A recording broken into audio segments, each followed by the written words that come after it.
So let's say now you're excited and you want to start working with Visual Studio 2008 and the .NET Framework 3.5. What do you install? So Visual Studio-wise in this training, we're using the Professional Edition versus the Standard Edition. Both are designed for developers. There are slight differences between the two. For example, the Professional menu options and defaults are a little bit more robust. Professional provides more deployment options beyond click once. The Professional Edition also has support for Crystal reports, as well as the ability to conduct remote debugging. If you're using SQL Server 2005, you should look to use Professional, as that supports SQL Server 2005 integration, whereas Standard does not. Professional also comes with SQL Server Developer Edition, while Standard comes with the Express Edition of SQL Server 2005. For the interest of this training, you can use either Visual Studio 2008 Standard or Professional. For those of you using Standard, you may witness some differences in your IDE, but nothing that will hinder you from following along. Besides the system requirements, which we'll cover in a moment, there are also a few setup steps that you'll need to execute in order to follow along with this series. In order to work with the data access components, you should have SQL Server installed, which comes with both Professional and Standard editions of Visual Studio. Be sure to do this with the assistance of your administrator or DBA. We're using SQL Server 2005 Enterprise Edition.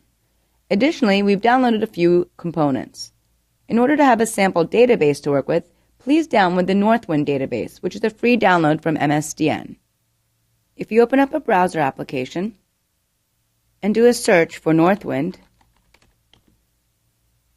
you'll come directly to the page that says Download Details, Northwind and Pub Sample Database for SQL Server.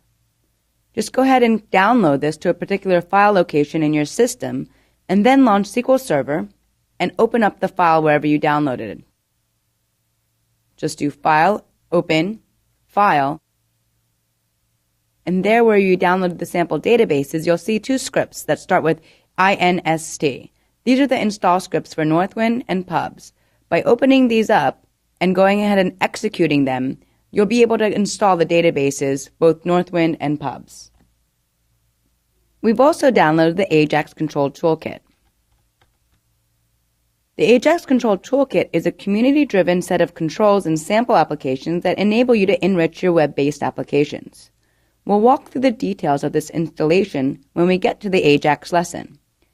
If you'd like to take a look at the sample application online, just simply do a search for Ajax Control Toolkit.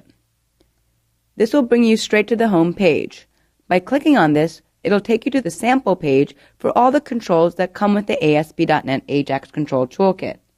We'll be experimenting with a few of these controls later in this lesson. Aside from these downloads, you should also focus on a series of system requirements that your machine must have in terms of hardware and software. Specifically, what type of machine do you need to have in order to run Visual Studio 2008? At the minimum, your processor should be 1.6 gigahertz with a memory of 384, and your hard disk should operate at 5,400 RPM. Display-wise, 1024 by 768 is a minimum. Recommended, your processor should be 2.2 gigahertz or higher. Your memory, 1024 megabytes or more. Hard disk, 7,200 RPM, and your display should be 1280 by 1024. Visual Studio 2008 supports a variety of operating systems such as Windows XP, Windows Server 2003, and Windows Vista. We also support Windows Server Edition 2008.